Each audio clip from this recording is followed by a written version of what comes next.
ଉଚା ଗଛ ଭରା ଗହଳିଆ ପତର ଗାଁ ଶେଷ ମନ୍ଦିର ସଞ୍ଜରେ ଦୀପ ଧୂପ ପାଶ ସୁତେ ମଧୁର ସାରା ଭାବି ଆମେ ପୂଜା କରିବା ଚୂଡ଼ା କଦଳୀ ଢାଳିବା ଭଲ ପଟେ ସବୁ ଶିଖିବା ନାଚି କରିବା। ଆହା କେତେ ସୁନ୍ଦର ଉଚ୍ଚା ଉଚ୍ଚା ଗଛ ଗୁଡ଼ା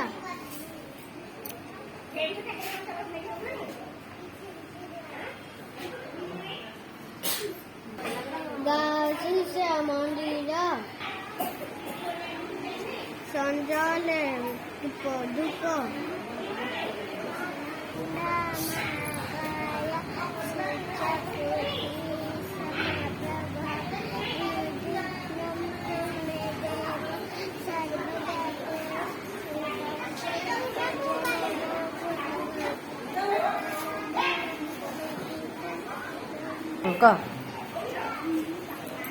ମୁଣ୍ଡିଆ ପାହାଡ଼ଟେ ଥିଲା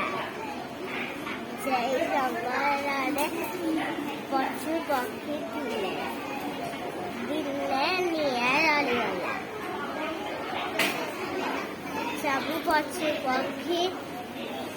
ଇଆଡ଼େ ସିଆଡ଼େ ଦୌଡ଼ିବାକୁ ଲାଗିଲେ ଠେକୁଆ କରୁଥିଲା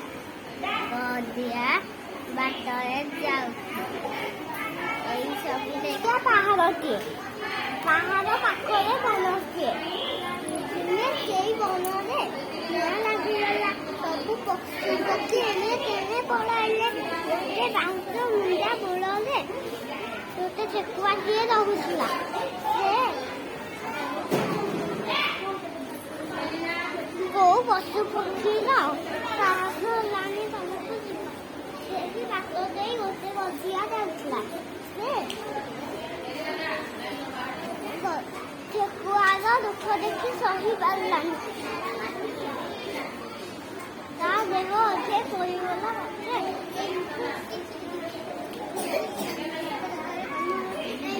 ସାବାସ୍ ସାବାସ୍